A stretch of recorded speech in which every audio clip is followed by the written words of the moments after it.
One of the questions I'm sure all gamers get is, what is your favorite video game growing up? To most, it's Super Mario 64 or Banjo-Kazooie. To others, it's Crash Bandicoot, Spyro the Dragon, or Sonic the Hedgehog.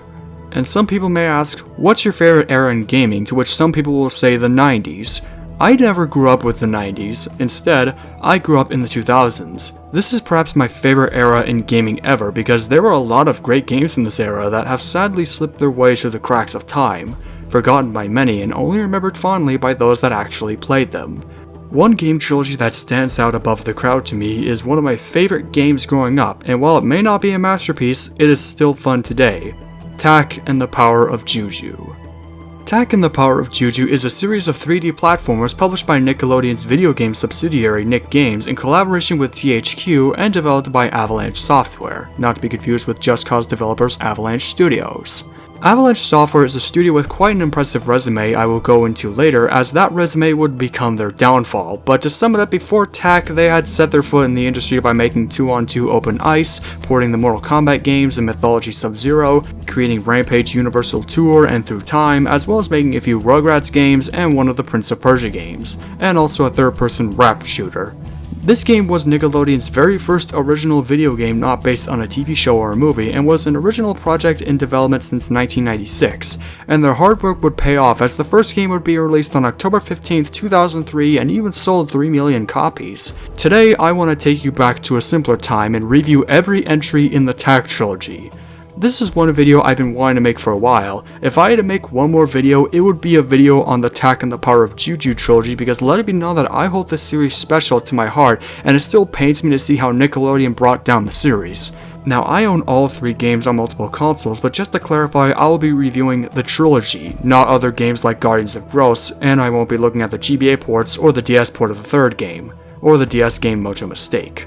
And I will be reviewing the entire trilogy on emulators. So the question is, does the Tak and the Power of Juju trilogy hold up well as my definitive childhood classic? Is the series really any good? And most importantly, does the series deserve a remake? Let's find out. This is a full retrospective of the Tak and the Power of Juju trilogy.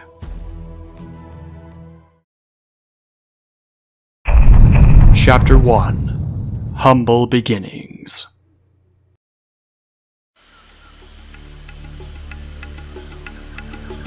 As said earlier, Tak and the Power of Juju was Nickelodeon's first original game not based on a movie or a TV show, and was developed by Avalanche Software.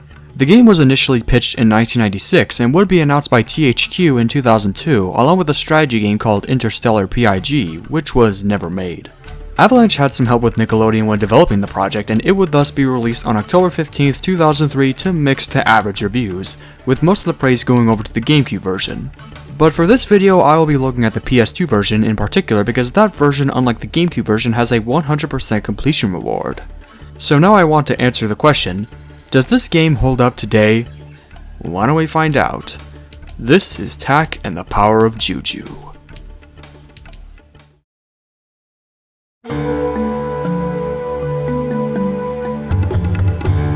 So the game begins in a hut where we hear a guy performing some kind of summoning ritual.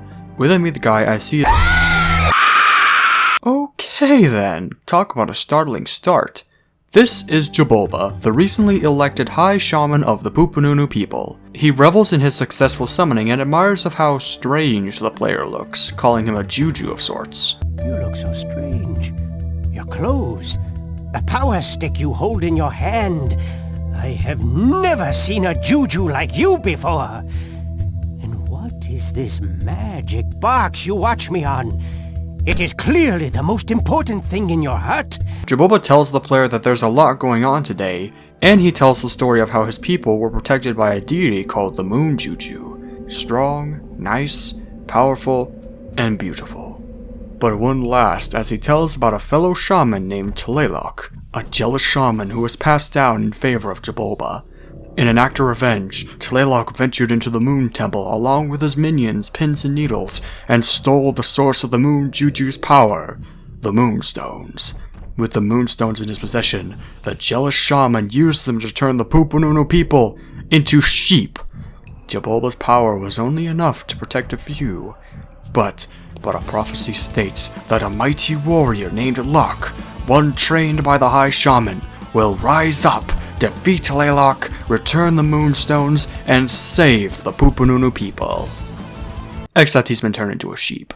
We then meet Jabulba's lowly apprentice, the titular Tak, who has brought the supposed polymorphed Tlaloc, as evidenced by his amulet. Jabulba tells Tak to take us the player to go get a staff as well as some Nubu plants. With the help of a Juju named Flora, it's up to Tak to save his people from the clutches of the mad shaman Tlaloc, all while collecting items, gaining the help of other Jujus, and using the animals around him to solve puzzles.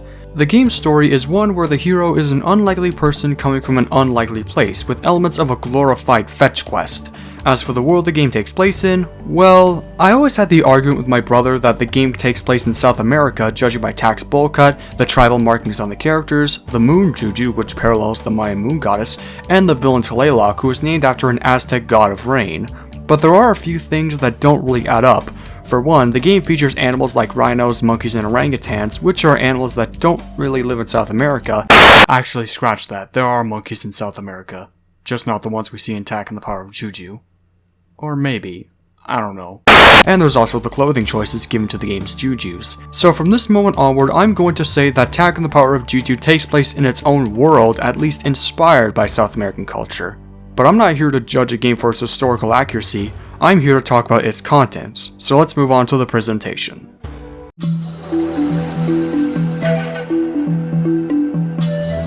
Tak and the Power of Juju graphically looks incredible.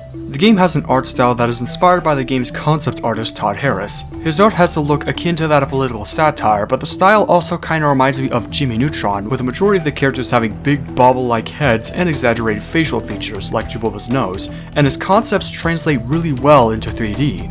I wish there were more 3D games with unique styles that make them stand out from the crowd.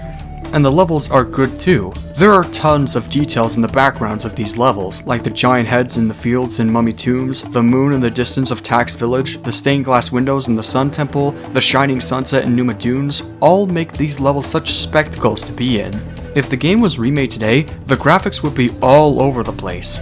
Some of my favorite levels visually include Tree Village, Numa Dunes, and Mummy Tombs. Hey, that rhymes. The game also has a great sense of dynamic lighting, especially in indoor areas like the Mummy Tombs, where you'll have this sort of purplish light along with bright lights from torches. Tak even comes with hair physics in this game. It's incredible. The animation itself is also pretty nice. The in-game cutscenes are very well animated, with a lot of characters displaying such expression in their animations. I think my favorite animation in the game has to be the running animation of the orangutan because it looks so damn funny. Speaking of funny, I should probably go over the game's writing.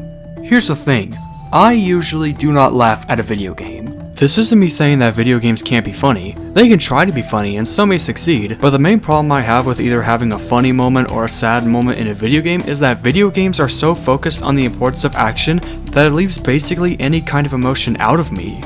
Take for example Sarah's death in The Last of Us, one of the saddest moments in a video game ever. When I look at it, I won't be sitting there shedding tears, I'll be there like, damn, that sucks. That goes for comedic moments too. I won't be there laughing my ass off, I'll be there dead silent because while some jokes in games can be well written, comedy in games can be hit and miss or sometimes flat out unfunny. No matter how hard developers try, video games to me will often never make me reach a certain emotional level because they are so focused on action and leaves little to no emotion out of the player. I.e. me. But I will say this, Tak and the Power of Juju is one of the funniest games I have ever played. The game relies mostly on toilet humor, and while usually fart and burp jokes don't really equal funny, there were two cutscenes in the game that made me laugh. The introduction of the two-headed Juju, and Resurrection's Revenge, which I think personally is one of the funniest cutscenes I've ever seen in a video game. The game's music is also great. The music for this game is one of the best soundtracks I have ever heard in a video game. It was composed by... well, the composer for this game actually goes uncredited. He's not even mentioned on the game's IMDb page. Regardless, the music in Tak and the Power of Juju is composed mostly of tribal music with a few guitar strings here and there. It may be unmemorable, but it all just screams outdoor jungle adventure. Some of the tracks that are my favorites include the calm and serene Tree Village,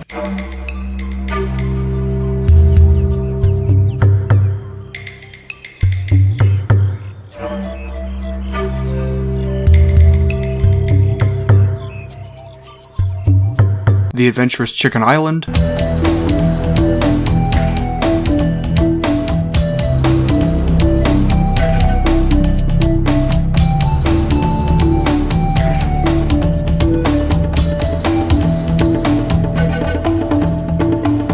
The High Mountaintop,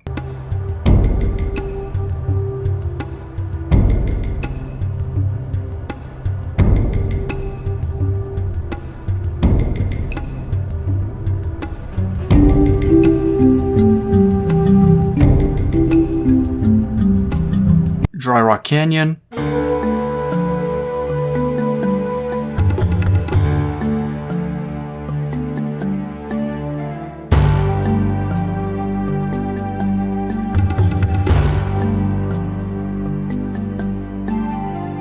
the Sun Temple,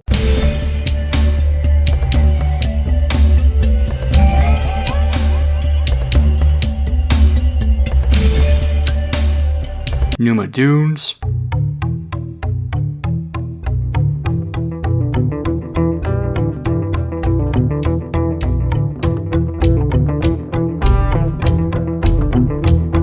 the theme against the Nubu Plains, which is a mix between tribal music and of all things metal.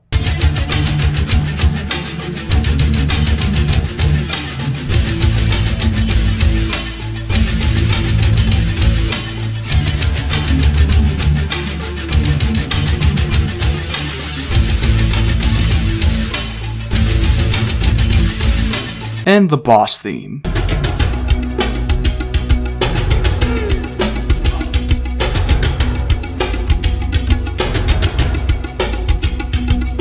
So the music is great and has stuck with me since childhood, and this goes with the voice acting. There are only 8 voice actors in this game, and a majority of them are all well-renowned cartoon voice actors. This game features Jason Marsden as Tak, most famous for his role as Max from a Goofy movie. He gives Tak a voice that fits his character as a lowly apprentice, and it's pretty nice. My name is Tak. I'm here on an important mission. You must open this door immediately.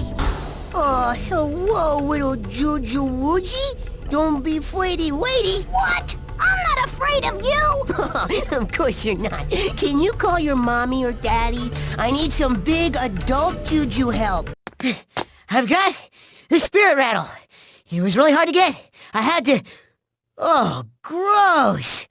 Is that Locke? John Kassir voices Jabulba, and guess who else he voices? Come on, take a guess. The Crypt Keeper from Tales from the Crypt. I wish I was kidding. Anyway, he does a good job as Jabulba. The spirit rattle will grant you Juju vision. You will be able to see the tikis and the magic yorbles throughout the world. You will have to put the tikis into the shrines to call upon Juju spirits for help. They may not want to, but if you call upon them, they must help you. Rob Paulsen, well known for voicing Yakko on Animaniacs, and Carl Weezer on Jimmy Neutron, voices Tlaloc, and for what little lines he has, he does a fairly solid job. Who's making all that racket in here? Sir, it's Jabulba's errand boy and the great warrior of legend, Mr. Balloonhead. You'll never find your way out of here.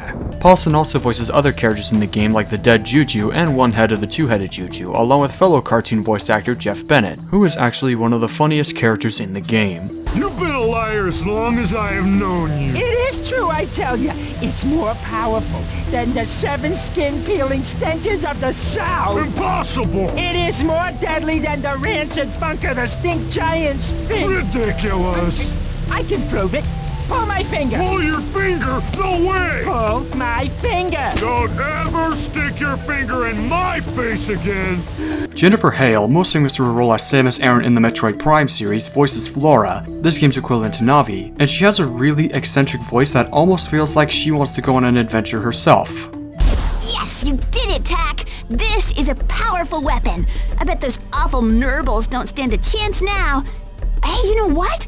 I bet you can also use this thing to pole vault yourself up onto higher ledges. This could come in handy. Tak, do you remember the plants Jabulba talked about? We should find them.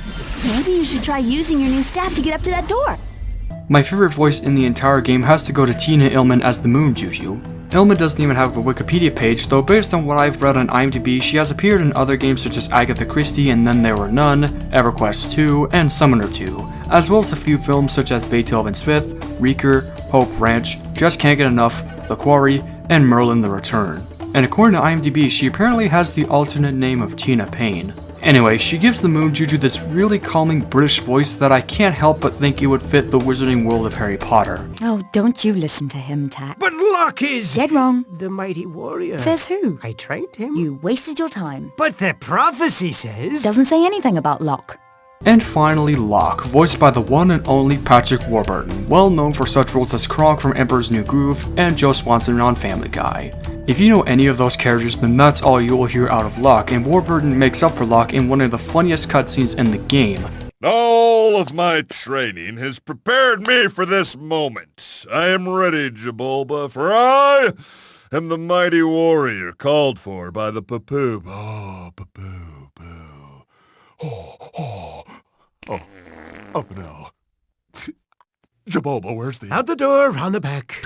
They also heightened the pitch of his voice at one point in the game, and it's really damn funny. Tak, I'm so glad you're here. I need help. Yeah. But first, I've got this terrible itch. Can you scratch my head? We don't have time. Come on, I can't reach it. Oh, that's good. A little lower. Lower. Oh, that's good. Oh, little more.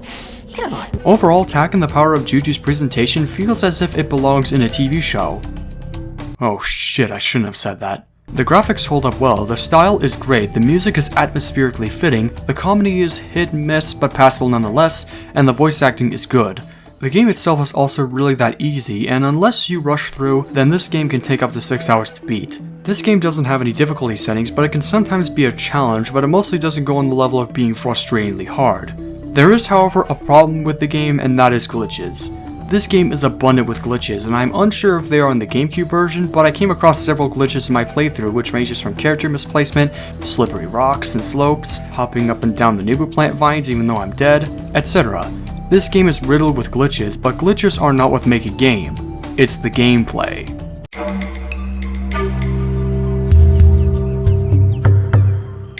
Tak and the Power of Juju plays as a 3D collectathon platformer in the same vein of games like Banjo-Kazooie. You can even do a long jump like in Super Mario Sunshine, but they never teach you this, so if you're curious, it's left shoulder and then the jump button. You have a wide variety of MacGuffins you get throughout the game, ranging from Nubu plants to a spirit rattle, Yorbles, which I'm not gonna lie look like swirly tricks, and the Moonstones. The one thing you'll be getting throughout the game is feathers. These feathers will either give you health or they can be used for Juju magic. More on that later. Tak by himself controls well and has some good momentum to him. I also want to mention that this game has a percentage health count for your feather instead of a traditional health bar. You come with two weapons, a club and the warrior's staff, which is just a bamboo stick. The club is a one-button jab weapon and you later replace it with the spirit rattle, which will allow you to do Juju magic. The warrior's staff is a long-range melee weapon and you can also use it to pole vault yourself up to higher spaces and will later allow you to use as a blowgun shooting acorns. Or you can sometimes throw melons, which is useful for solving puzzles. You can also throw explosive coconuts later in the game. Speaking of melons, unrelated but helpful fact, all the game's animals like to eat melons. Why is it helpful? We'll get to that later. And speaking of animals, there's no good of a transition than that. Animals are used throughout the game, a la Donkey Kong Country, but unlike DKC, these animals are used to solve puzzles and not to be ridden. Some of them. There are a total of 8 animals in the game. Rhinos, orangutans, loop-tailed monkeys, rams, sheep, emus, phoenixes, and fish. Rhinos are used for ramming through walls, orangutans can bend banana trees and get you across. By the way, don't hit them.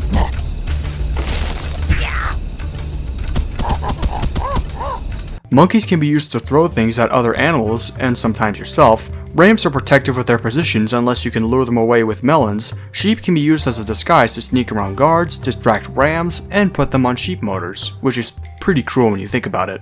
Emus can be ridden like the rhino, but they are fast and pretty jumpy, and they can be a pain to try to get on.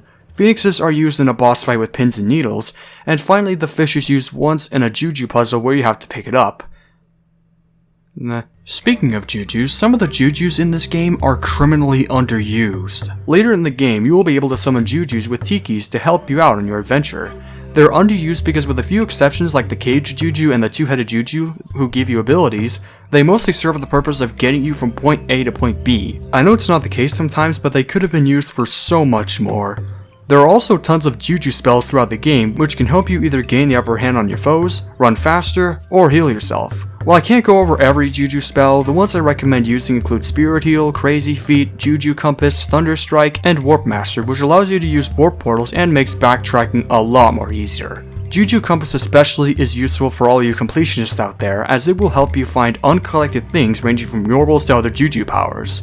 Thunder Strike, meanwhile, is a really powerful hit spell and comes in handy against Nurbles. Each of the game's levels also have a unique gimmick that makes them stand out for each other, like Chicken Island has these guards you have to sneak around, and it is home to the Chicken Suit, which allows you to glide very slowly and poop out egg bombs. The Chicken Temple has golden eggs you'll need to retrieve from protective chickens, the Sun Temples have vials of purple liquid that explode in sunlight, the Spirit World has altars that allows you to access spirit form and travel to untraveled areas, Mummy Tombs has escort mummies that you need to guide, which is really painful and slow, and we come to two of my least favorite levels in the game, Powder Canyon and Numa Dooms.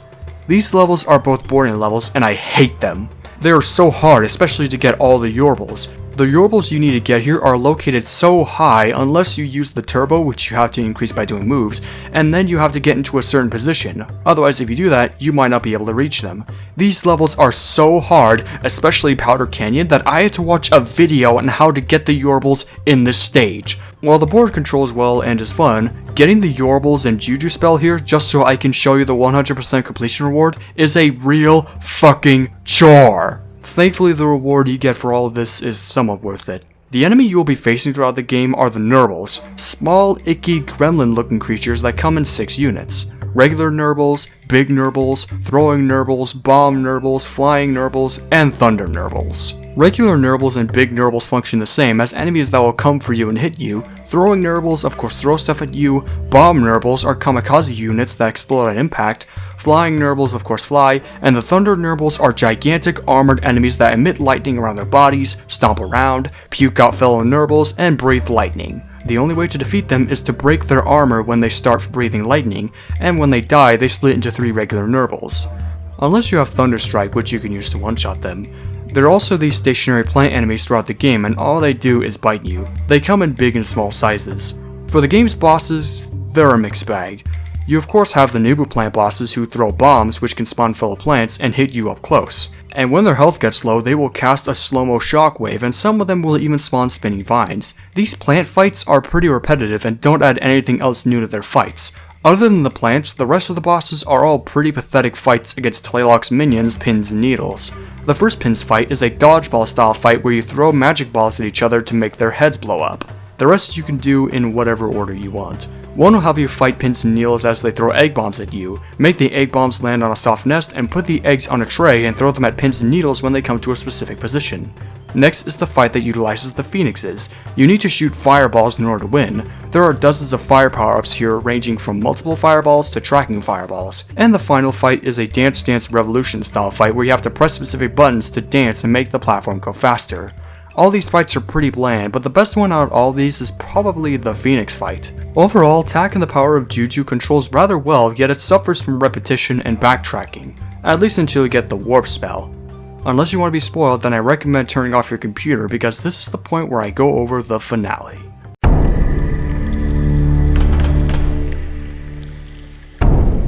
So when Tak comes back with the Nubu plants, they use a spell to turn Locke back into a human. Except it's not Locke. Instead, it's a Squire Tobar. Jaboba suggests Tak to get the spirit rattle from the tree village, and after doing so, Jaboba finally finds Locke. Except he's dead. To quote Jaboba, "He's a poopanunu people's pancake." As it is revealed, Locke was trying to stop the herd of polymorph Poopanunu and then he got crushed. Jaboba has a plan to uncrush Locke. With the spirit rattle, Tak has now been granted Juju vision, which will allow him to see the Tikis, and he could see the Yorbles, of which he needs 100 to resurrect Locke. A quick little side note, but there are actually 200 Yorbles in the game.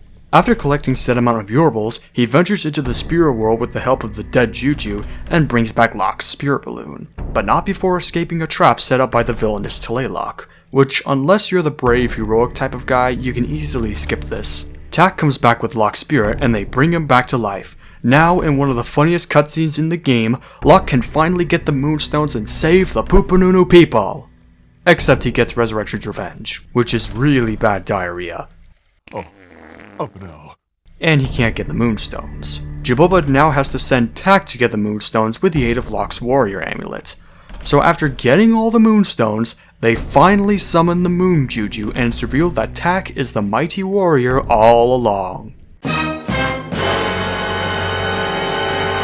I mean, after all, he did everything the mighty warrior was supposed to do, and how. Tak initially attempts to chicken his way out of it, but with a little threat of Resurrection's Revenge, he is then summoned to Tlaloc's lair to finish him off.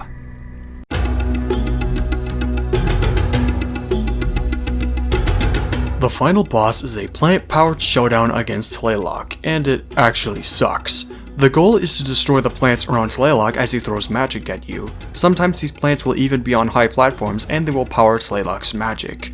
Destroy these plants and it will weaken the bigger plant in the room, and Tlaloc will transform you into animals ranging from a chicken to a rhino. Run away from him and rinse and repeat. Repeat this long enough and Tlaloc will transform Flora into an orangutan. I feel strange. This will allow you to launch yourself to the big plant and power your spirit rattle, which you can use against Tlaloc and turn him into a sheep. Take him to Flora and she will launch him into the big plant and he will fly off to a field of rams and make some, friends. With the day saved, Flora thanks Tak and he revels in himself being the mighty warrior. Now he won't have to sleep in Jaboba's hut anymore. And so, Tak sings some tunes and walks off. The end. Tak and the Power of Juju, at least on the PS2, comes with a 100% completion reward. If you don't collect a lot of things in the game, you can find stuff in the game's menu like Nickelodeon home video promos, but your reward for collecting everything in the game, from the Nubu plants to the 200 Yorbles, Juju powers, and Moonstones, is stuff in the game's extras, including a music video for the song Real Wild Child by Wakefield, the game's beautifully drawn concept art made by Todd Harris, and storyboards of the game's FMV cutscenes. These storyboards are exclusive to the PS2 version, and I will say that these storyboards look a lot better than the ones seen in the final game. I'll link a comparison video when I upload it, but if you want to see these storyboards for yourself, then I recommend getting the PS2 version if you're a completionist, because these are not in the GameCube version.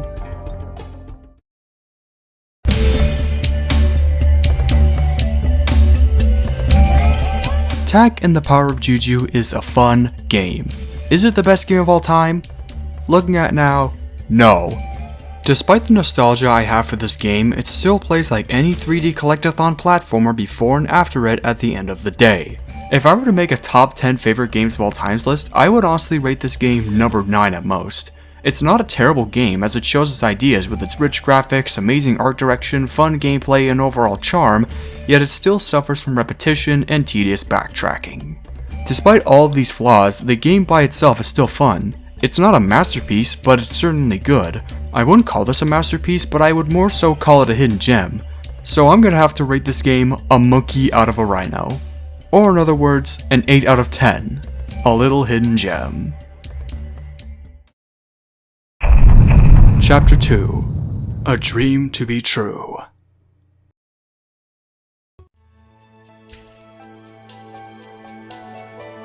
Tak 2 The Staff of Dreams will be announced in April 2004. Under the title Tak 2, GHQ had promised with Tak 2 a whole renovation of sorts for the series, with a redesigned Tak, new characters, and entirely new gameplay that would make the sequel stand out from the first. It was also the first game in the series to release on Xbox. After about a year of development, the game would be released on October 11th, 2004 to generally positive reviews, with most of the praise going once again to the GameCube version, which is the emulated version I will be looking at.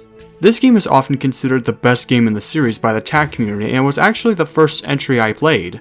Did all of Avalanche's work pay off? Let's find out. This is Tak 2 The Staff of Dreams.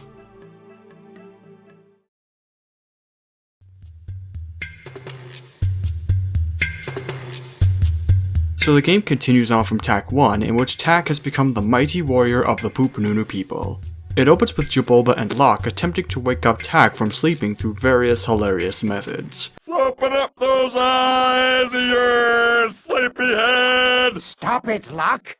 I've already tried that. Okay, plan beta. You grab their nose, they can't breathe, they wake up real fast. Look, I think he's turning blue. No, Tack's always looked a little blue. Not that blue. Meanwhile, Tack shows up in a dark void with a thing in the middle and a voice telling him, Break it. if you break the thing, a bunch of blob creatures come after you and the void brightens, revealing the beautifully strange dream world. And this thing, which from here on out I'm just gonna call a dream wisp. The dream wisp tells Tack why he is in the dream world. A princess is being held captive in the nightmare castle by the monstrous Dream Guardian, who wields the titular world-destroying Staff of Dreams. Tack initially attempts to ditch it all, and I like how he mocks the plot structure of the story. It's pretty hilarious. The Dream Wisp says that if Tack doesn't accept this quest, he will never wake up again, of which he of course accepts the challenge. Tack wakes up to find Locke's armpit in his face, in which it's revealed he's been asleep for 16 days. Tack tells Jabulba about the princess, in which he suggests to visit his brother, JB, who is an expert in the world of dreams. Locke goes off to get some sandals, and Jabulba transforms into a flea. Now it's up to Tack to save the princess from the clutches of the Dream Guardian, all while handling the forces of the dream world and the real world, and hoping to learn something about himself along the way. The story of Tack 2 this time is the usual damsel in distress plot, but the story takes a turn in the middle point of the game with a twist that I will go over later. Otherwise, the story is pretty much a damsel in distress odyssey story, and sometimes it focuses on luck. And that's all I can say about the story. Let's move on to the presentation.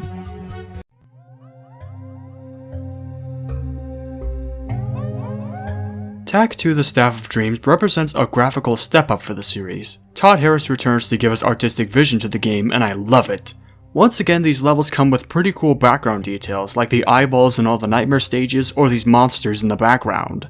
They make it all feel like you're visiting a Lovecraftian dream world, and I love it, as well as this mountain in the first level. They keep teasing in the backgrounds of these levels, and you actually get to visit it later on. I also like how a lot of these levels are connected via transitions. Like for example, when you're done with a river, you fall and enter the dream world again, and when you wake up, you find yourself in Greenheart Forest, at the bottom of the river. My favorite levels visually this time include all the dream stages, Gloomleaf Swamp, the planetarium, Hotfoot Springs, the Wanderlands, more on that later, and the final area where you face Tlaloc. Can we also take a moment to talk about Tack's redesign in this game? Tack went through a much needed redesign in the sequel, transitioning from looking like a lowly apprentice to basically becoming the mighty warrior the Pupununu people prophesize. He's now skinnier, has a new haircut, has a cape, and has developed a witty, dry personality. I've grown to appreciate it when a character gets a redesign in the sequel. It shows how far the character has changed and grown as a character. See So Empty from Infinity Train. The animation is also good. My favorite animation this time is Tack's running animation because of how bouncy and adventurous it is. The writing and comedy of this game has also improved significantly. Where the first game relied heavily on juvenile toilet humor, Tack 2 instead relies on wit and substance humor, which makes these cutscenes more enjoyable. My favorite cutscenes in the game this time include all the ones with the belly juju and the big juju, both of which are the best ones in the game. The last one especially made me chuckle. The music once again is great. The uncredited composer returns once again to bring new jungle tunes to the sequel, and it's probably the most memorable soundtrack in the series. I often found myself humming to these tracks because of how catchy they are. The one thing I don't like about the soundtrack is that a majority of the tracks are reused throughout the game. The good thing about this game is that it utilizes motifing really well with this one melody you will hear in some of these tracks. The tracks that stand out to me include the theme for the first Dream level and Greenheart Forest,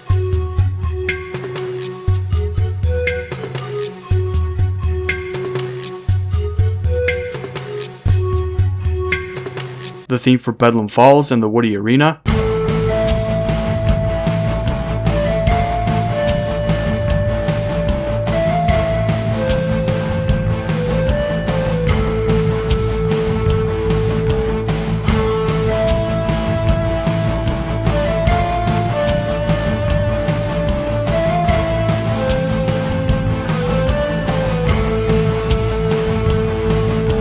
the Return to the Dream World,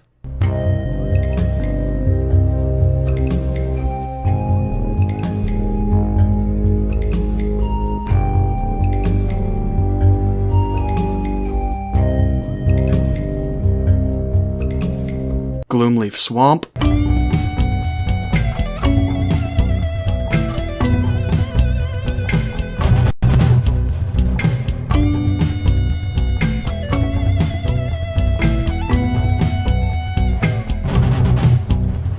the planetarium,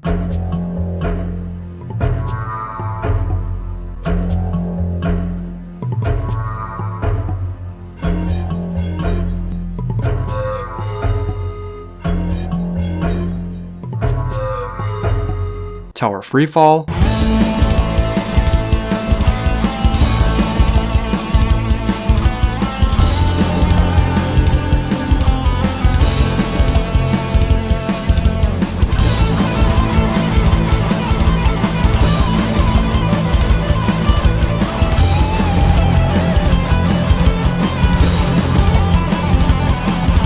Pachyderm Shrine and Hotfoot Springs,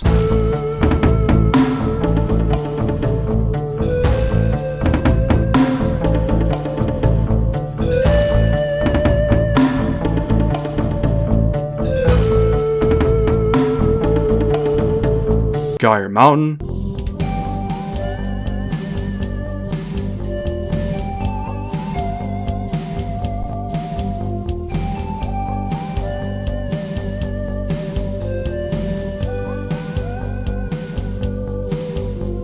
the credits theme,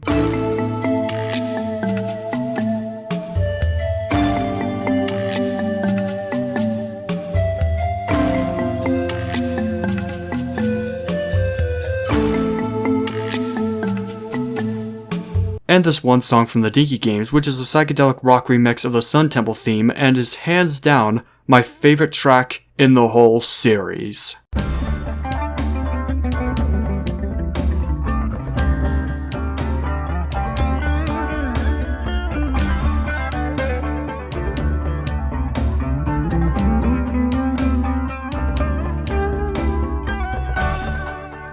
Overall, the soundtrack of this game is incredible and the voice acting is still top notch. Jason Marsden, John Kassir, Patrick Warburton, and Rob Paulson returned once again as the characters Tak, Jabolba, Locke, and Tlaloc respectively. Marsden especially does a good job as Tak and gives him a much more mature sounding voice, once again showing how far Tak has grown from the first game. No, we don't want any alone time. What we want is a boat. I'm not feeding you any more candy. You promised us a way down the river. I want it now.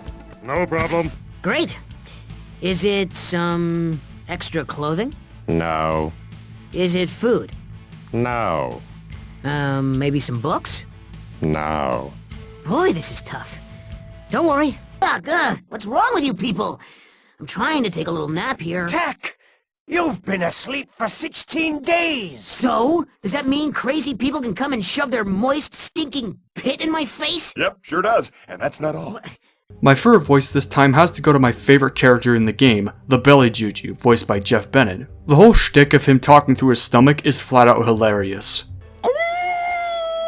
Hey, knock it off, turnip head. The moon's not even out right now. I don't know why he has to act like such a clown. Oh, don't cry. I'm sorry I hurt your feelings. You can howl later. This is the kind of thing I have to put up with.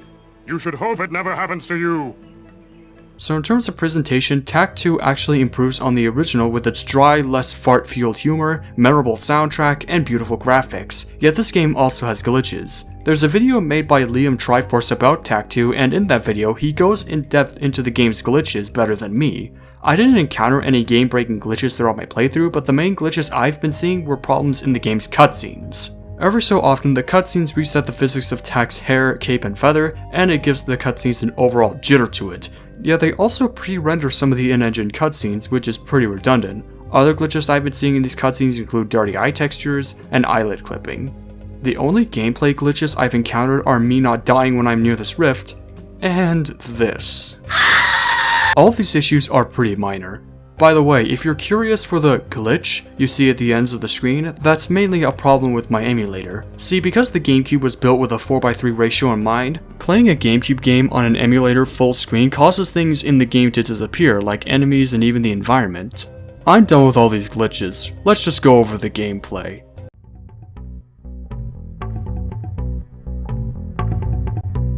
Tak 2 The Staff of Dreams plays as if it's a completely new game entirely. While the game still plays like a platformer, the game ditches the collectathon structure of the first game in favor of a more linear experience. This time they have more of an emphasis on combat, and while it's not expansive, it's basic enough to be good. Tak by himself still controls well, as he did in the first game, and he comes with a glide. One thing I don't like about how Tak controls is how he moves to the side. Whenever you move the analog stick either left or right, you move slowly as opposed to moving the stick up or down. Except for when you're sprinting. Tak this time has ditched the spirit rattle in favor of a thwark, which is just an amputated antler.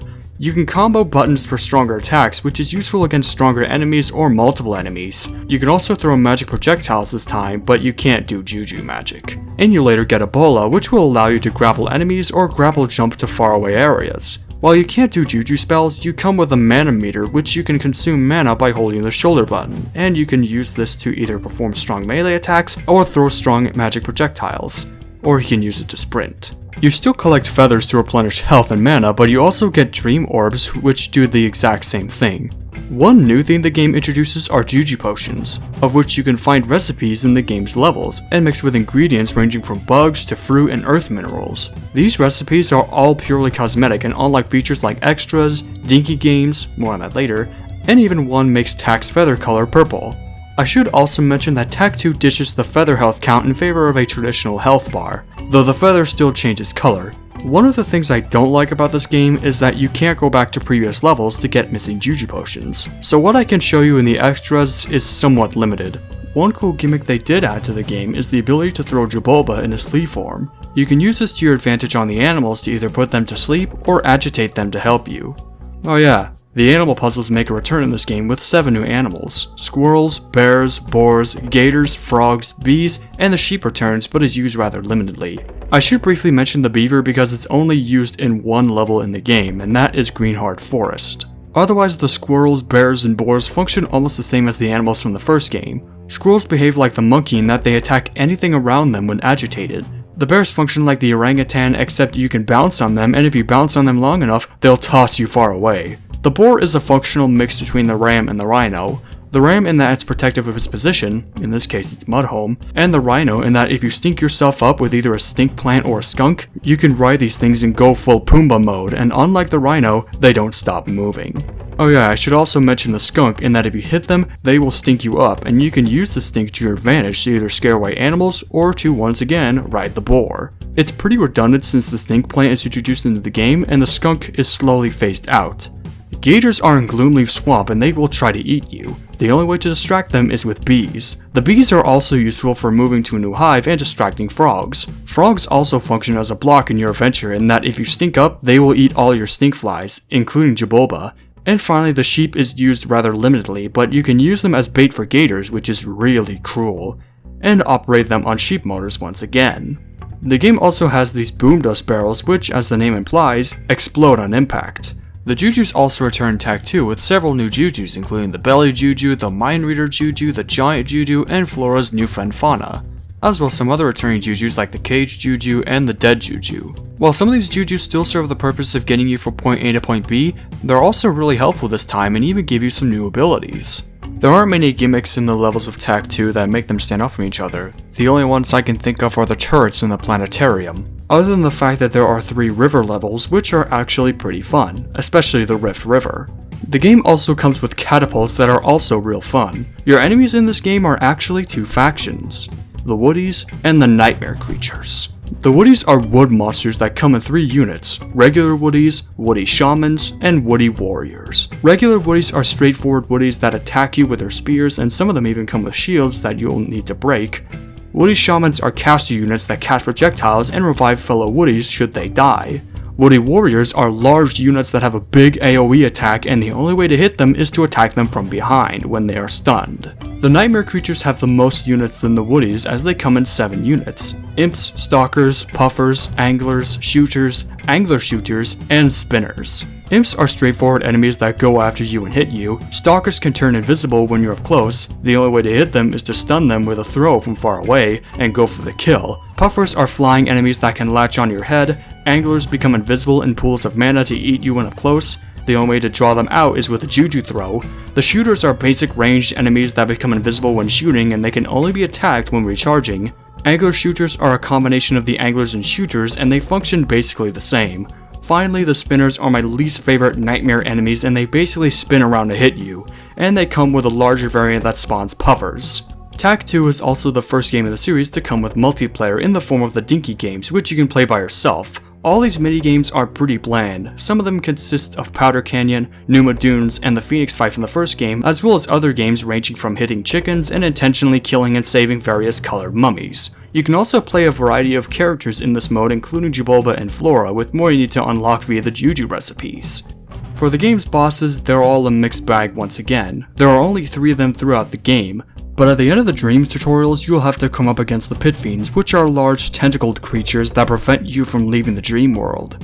You need to destroy their tentacles, which can either swipe at you or shoot projectiles at you, and then they disappear. Thankfully, there's only 3 of them in the game, unlike the 12 Nubu plants from the first game. The rest of the bosses are all pretty bland. My favorite has to be the first boss, the Dream Guardian, who comes in 2 phases. The first is a spiraling chase where the Dream Guardian will shoot fireballs at you and destroy the path you're running on. The next phase is a Freefall phase where you need to avoid the Guardian's projectiles. The next is a pretty bland fight against pins and needles, and their attacks consist of shooting projectiles through rifts, summoning nightmare creatures, and summoning boom dust duplicates.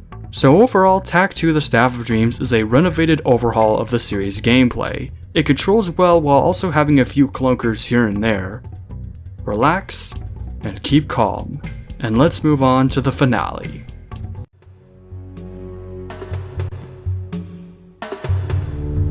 Once you reach JB, whose initials literally mean Jubulba's brother, Tak lays back and enters the dream world to save the princess and defeat the Guardian. With the Guardian defeated, Tak receives a gift from the princess. A kiss. Until the princess reveals herself as Tlaloc's minions, Pins and Needles, and the Dream Wisp was Tlaloc all along. Tak attempts to retrieve the staff, but instead splits it in half, with Tak having the dream half and Pins and Needles getting the nightmare half. Pins and Needles escape and Tak goes after them. Suddenly, he is teleported to the Moon Juju, who lets him choose between 4 animals to enhance his power.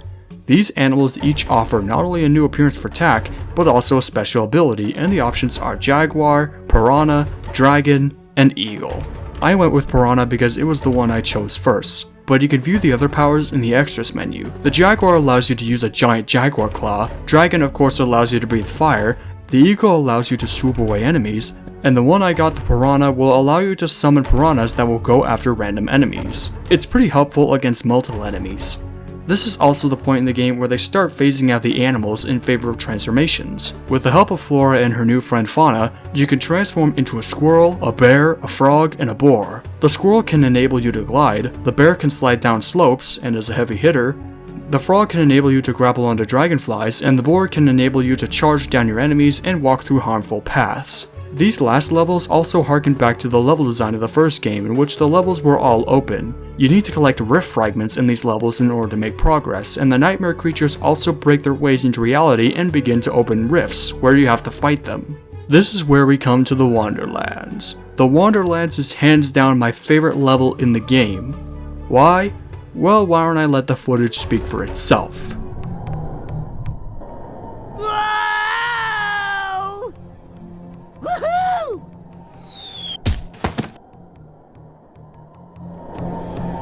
Welcome, my friends, to the game's visual spectacle. For a while I've been thinking of making a segment where I go over the best visual looking level in a video game. The place you will find the Devil Hulk in Ultimate Destruction is an example of a visual spectacle in that it looks stunning, like you are fighting him in the depths of hell. And for Tak 2, it's this spot in the Wanderlands. The most beautiful looking place in the game.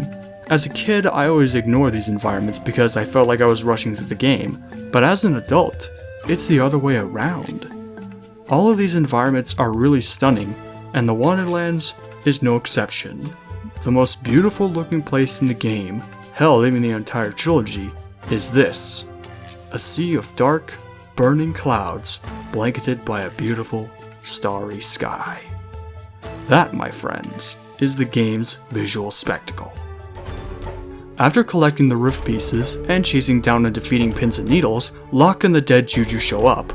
Oh yeah, Locke and the dead Juju are also in the story. Locke accidentally hands the nightmare half to Tlaloc and they are cornered by nightmare creatures. And Tak ventures off to face Tlaloc.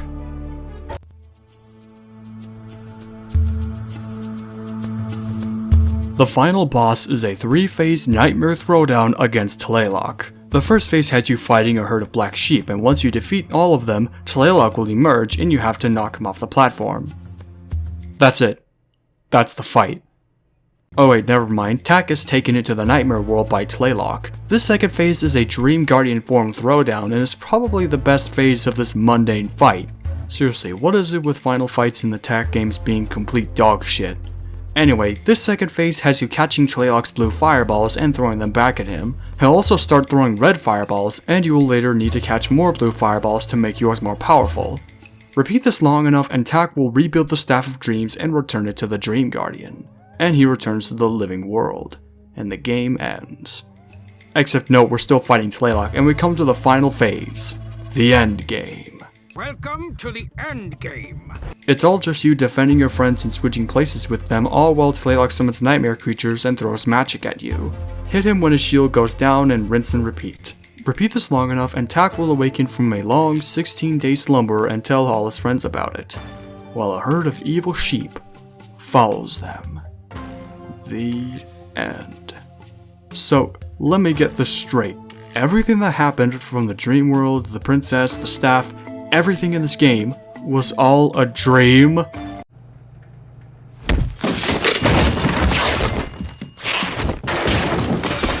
What kind of backwards ass ending were they thinking? Like, is this an Inception type thing? Do timelines exist in dreams? Are all of these events in an alternate dream timeline? Tak 3 even retcons this by having the dream world as a level. This makes no sense! But you know what, I'm not gonna bash the ending anymore, so let's just move on.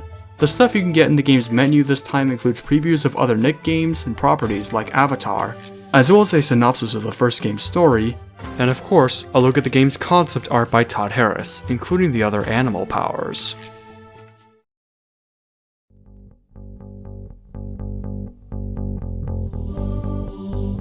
Tak 2 The Staff of Dreams is what I come to call the Shrek 2 of the series, i.e. it is the best game in the series, hands down. With its revamped gameplay, improved writing, and packed loads of content, Tak 2 is probably the one game in the trilogy I highly recommend playing. It's a renovation done right and is the game in the series I think of when someone mentions Tak. This game gets a gorilla out of a rhino, or in other words, an 8.5 out of 10. Probably would play again. Chapter 3: The Final Challenge.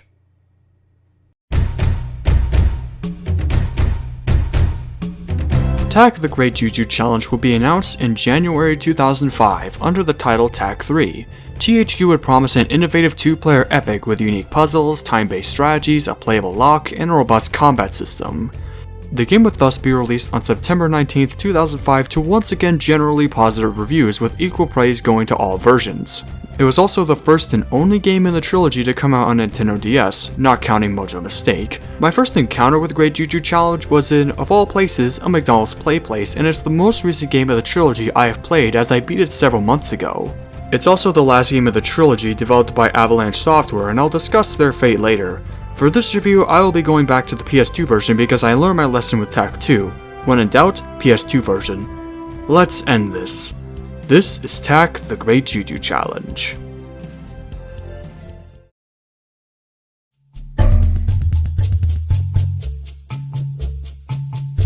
So the game opens up in a pig pen in an accidental attempt to summon the player by Jiboba. Oh yeah, I should mention that this trilogy keeps forgetting to acknowledge the player. Like in Tak 1, Jiboba summoned us and told us to help Tak, and then he never acknowledges the player again, and then the player is outright ignored in Tak 2. And only here are we finally acknowledged. Anyway, Jiboba tells us about the Great Juju Challenge, an event that occurs once every 60 years and gathers the various tribes throughout the world. This event has contestants doing challenges to win the Moon Juju's favor and has gathered various characters from the previous games in the Pupanunu village, as well as 2 representatives for each of the 4 participating tribes. The Jibba Jabba tribe, represented by Jib and Jeb, the Gramazons, represented by Stone Crusher and Thunderfist, the Black Mist tribe, represented by Bartog and Krug, and the Pupanunu people, represented by Tak and Locke, who we cut to Locke attempting suicide and respawning, and collecting a phoenix feather to begin the event, of which they do after handling woodies and learning of their powers. but not before running into Bartok and Krug. They return with the feather and the games begin. Now it's up to Tak and Locke to win the challenge and earn the Moon Juju's favor, all while solving cooperative puzzles along the way. So the story takes a shift at this time as being an Olympic-style story with a huge prize that someone is after in order to do evil, and the game comes with a twist towards the end that is foreshadowed throughout the game and is explained if you revisit specific levels. I'll go over that later, but for now, let's go over the presentation.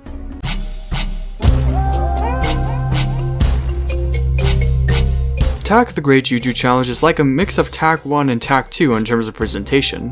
While Todd Harris returns to give us artistic vision once again, the game looks like it reuses assets from both games, which while it is lazy, it gives the feeling that you are revisiting previous areas from the two games prior, like the burial grounds and the dream world.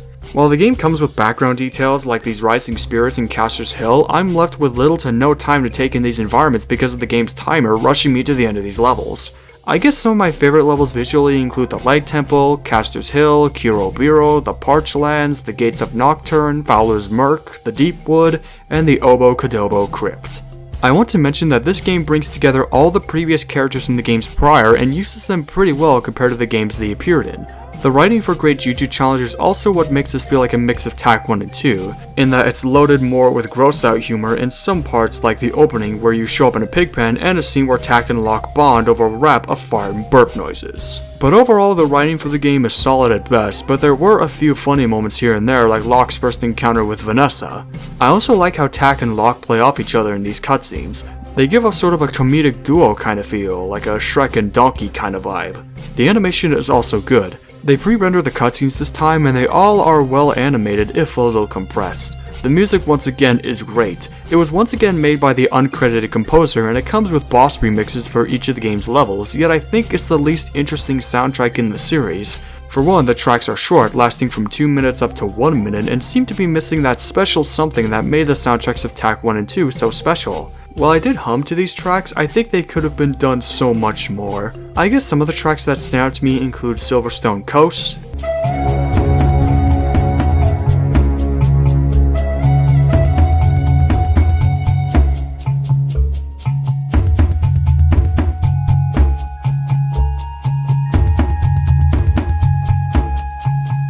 The Temple of Light,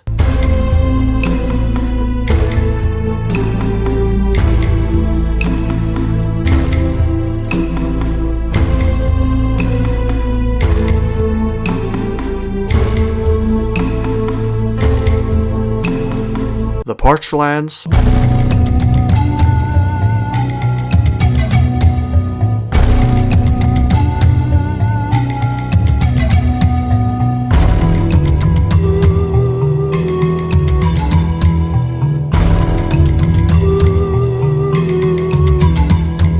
the Parched Lands boss theme,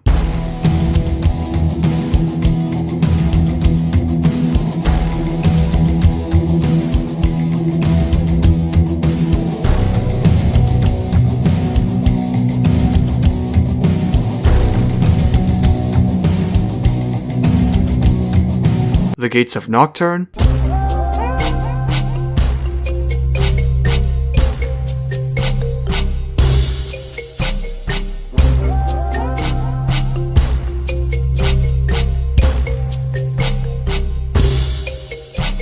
and Fowler's Murk.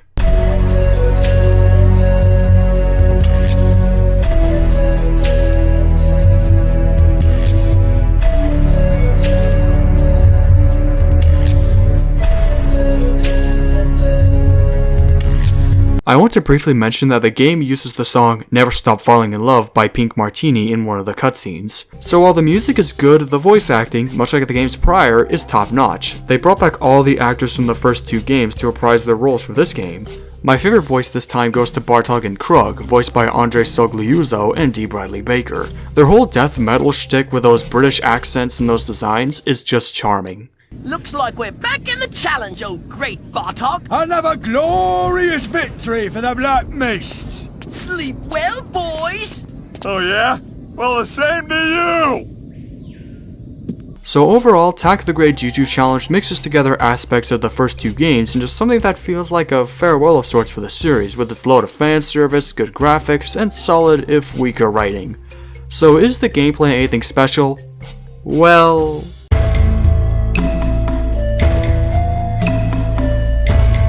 Tak the Great Juju Challenge feels like an expansion of sorts to Tak 2.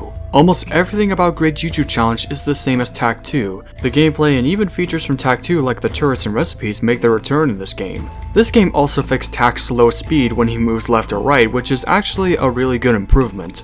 Otherwise, he plays the same as he did in Tak 2, except this time he's ditched the Thwark in favor of Juju Warp Blades. The Juju recipes return once again, except this time they don't give you cosmetics. Instead, they make Juju gems, which you can socket to upgrade Tak and Locke. Speaking of Locke, there's no good of a transition than that. You can play as Locke in this game, and he comes with his own weapon, a hammer replacing Tak's spirit rattle he had from Tak 2, and has basically become his own character entirely. He can ground pound the hammer, climb vines, and even carry heavy things with ease like boom dust barrels, baby rhinos, and Tak himself. You still collect feathers in this game, but you also collect hourglasses to increase your time on the timer, and you can light torches, which also increase your time and activate checkpoints. Tak and Locke also have differences from each other other than their attacks, like for example Tak can be thrown across by the orangutan where Locke cannot.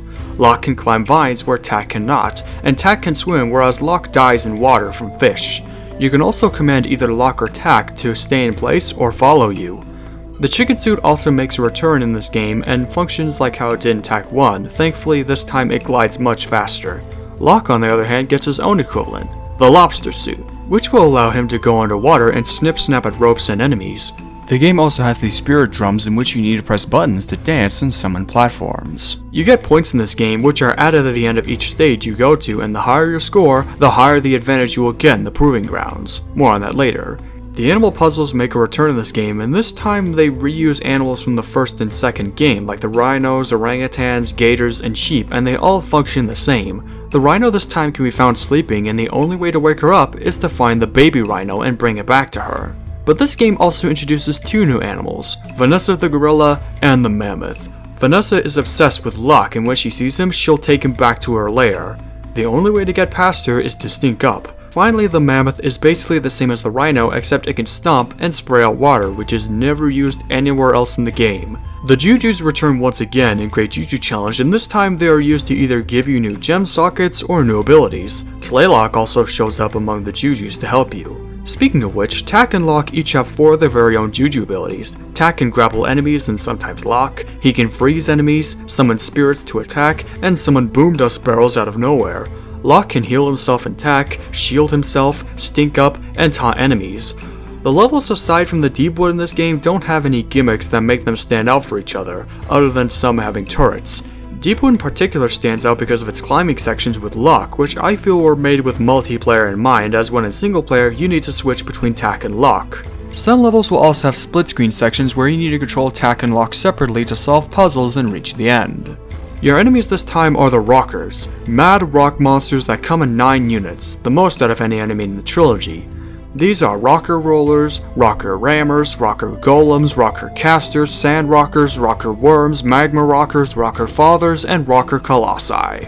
All of these enemies have gems on their bodies as weak points. Rocker Rollers are straightforward enemies that roll around and hit you, Rocker Rammers charge at you, Rocker Golems are big units that emit a big AoE attack, and even after losing his arms and legs, he still attacks you. Rocker Casters throw projectiles at you and dig away when you come close. Sand Rockers zip around the battlefield and create fellow Rockers. Rocker Worms are worms that come out of the ground to either bite you or throw green projectiles. Magma Rockers throw fireballs at you and also heat the ground. Rocker Fathers spawn fellow Rockers from their bodies. And finally, the Rocker Colossi are humongous units that emit a huge AoE attack. Actually, going over my footage, there are 10 Rocker units in the game. I forgot to mention the Rocker Turtles, which shoot spikes out of their shells. The game doesn't really have a lot of bosses. The game has waves of enemies that you will face at the end of stages, which I don't really call bosses. The real bosses are the Proving Grounds, which are basically demolition derbies. You have the option to pick between several different cars, ranging from a fast car, a balanced car, a tough car, and my favorite, the powerful car. These derbies have powers ranging from freeze shots, turbos, extra point coins, shields, and invisibility. In order to win, you have to gain points by destroying the other opponent's cars or by destroying rockers throughout the arena. So overall, the gameplay of Great Juju Challenge makes the game feel like an overall expansion to Tak 2 rather than a full-on sequel. It plays entirely the same while also having a few small additions here and there. This is where we come to the finale.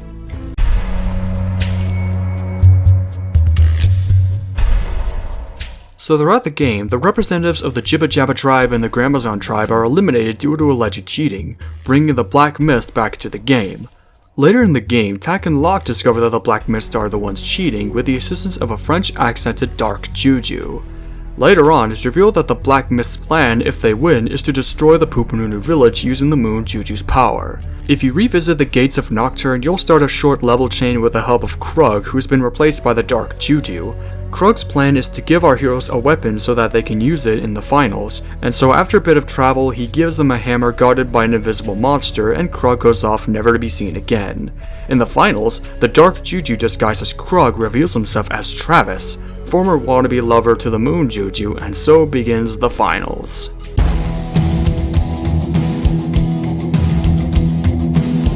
The final boss is a final Proving Grounds match against Bartog and Travis. This time they use the ultimate car, only available to them. This fight is the hardest of the Proving Grounds matches in the game. It's so hard that I had to go back and redo various levels to get a higher score because, like I said, the higher your score, the higher your advantage. Otherwise, it's the same as the Proving Grounds prior, except it's harder and it drags really long. But if the stars align and you manage to win the challenge, the Black Mist tribe are finally eliminated and our heroes head off to celebrate. Except everyone is gone. Except for Jabulba. So the game ends with Tak and Locke giving each other a high five as the credits roll with renders and concept art. The end. There's no real 100% completion reward once again for Great Juju Challenge. However, you can unlock the game's concept art and music, and the extras also house promos for other Nick games including Nickelodeon Cross Save.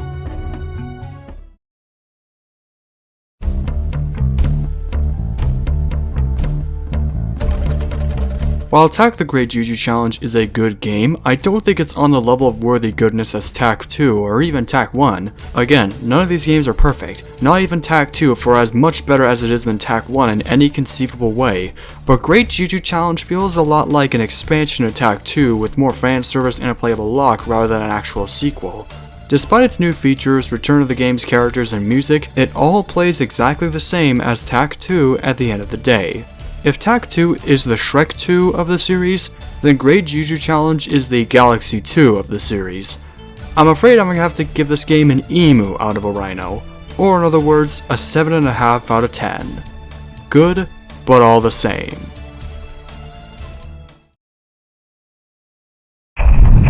Epilogue. Distant Memories. You know, I've been thinking, between all the fan servers, the returning animals, features, characters, and locations from the previous games, and this being the last game in the series made by Avalanche, Great Juju Challenge feels like it was made as a goodbye of sorts for the series. A farewell from Tak to the video game industry. So what happened to Avalanche afterwards? Well, after the release of the Great Juju Challenge, the company was bought out by Disney and went on to create Disney tie-in games for movies like Chicken Little, Meet the Robinsons, Bolt, Toy Story 3, Cars 2, and Disney Infinity, all before being bought out by Warner Bros. Interactive in 2017. The most recent game Avalanche made was Cars 3 Driven to Win, and are currently working on the Harry Potter game Hogwarts Legacy. Tak and the Power of Juju is one of those games that I think deserves a remake because while none of the games in the trilogy are masterpieces, they are all good games that hold up exceptionally well today with their heart, creativity, ideas, gameplay, and above all, effort put in. This is why the 2000s is my favorite era in gaming, because a majority of the games I grew up with as a kid hold up well, like Ultimate Destruction. That alone is a masterpiece and deserves a full-on remake, yet all of these games are forgotten by the modern era and are overshadowed by games like Mario 64 and Banjo-Kazooie. I think Banjo-Kazooie is overrated personally, and that deserves a video of its own, but right now my point is that the Tak games are underrated gems that I highly recommend playing. My dream someday is to become a video game developer so I can make a spiritual successor to Tak and the Power of Juju, but I don't think that'll ever happen because I might end up like Yandere Dev, i.e. never make the game. If Tak and the Power of Juju does get a remake, for as much as I don't think that'll ever happen, then maybe it can follow the route of Battle for Bikini Bottom Rehydrated and bring in scrapped features like the cut Numa Bay level. Or hell, I would love to see the entire trilogy remade with high quality graphics, improved gameplay, and overall bug fixes, especially the case of Tak 2. If you haven't played them, please do, and don't watch the shitty TV show, you will vomit. But overall, that's the Tak and the Power of Juju Trilogy. A perfect trilogy of fun, underrated games that deserve another chance.